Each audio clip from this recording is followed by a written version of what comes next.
Quel est le positionnement des spécialistes CSMF vis-à-vis du secteur 2? Vous le savez, nous défendons une nécessaire simplification de la tarification de notre pratique. En ce qui concerne les actes médicaux, nous demandons une évolution vers 4 niveaux de consultation. Ces niveaux devront être définis spécialité par spécialité par les syndicats concernés en lien avec les conseils nationaux professionnels. La finalité est de simplifier pour gagner plus quand nos actes sont bloqués depuis de trop nombreuses années. Pour les actes techniques, nous allons vers une refonte de la CCM, qui est aujourd'hui forte de plus de 8000 actes.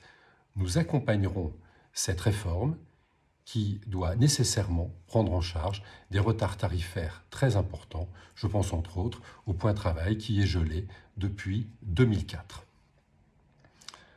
Nous défendons également l'accès pour tous les médecins à un espace de liberté tarifaire. Ce concept est né chez nous, à la CSMF, s'inspirant des modèles de nos voisins européens. Il est temps que les revenus des médecins français puissent rejoindre ceux de leurs confrères de l'Europe de l'Ouest.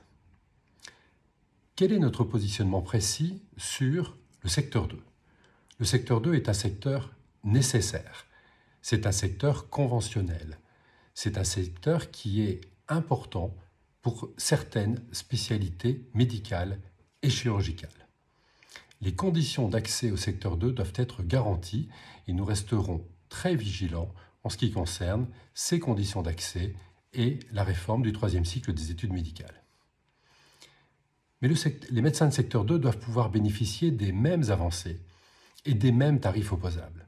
Depuis quelques années, les avancées tarifaires, rares, modestes, ne concernent que les médecins secteur 1 ou les médecins ayant signé l'OPTAM. Cela n'est pas admissible, tant pour les médecins que pour les patients dont la base de remboursement est différente.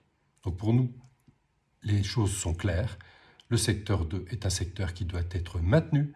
C'est un secteur conventionnel, il a ses règles et les médecins de secteur 2 ne peuvent pas être considérés comme des médecins nantis exerçant une médecine différente à des tarifs différents.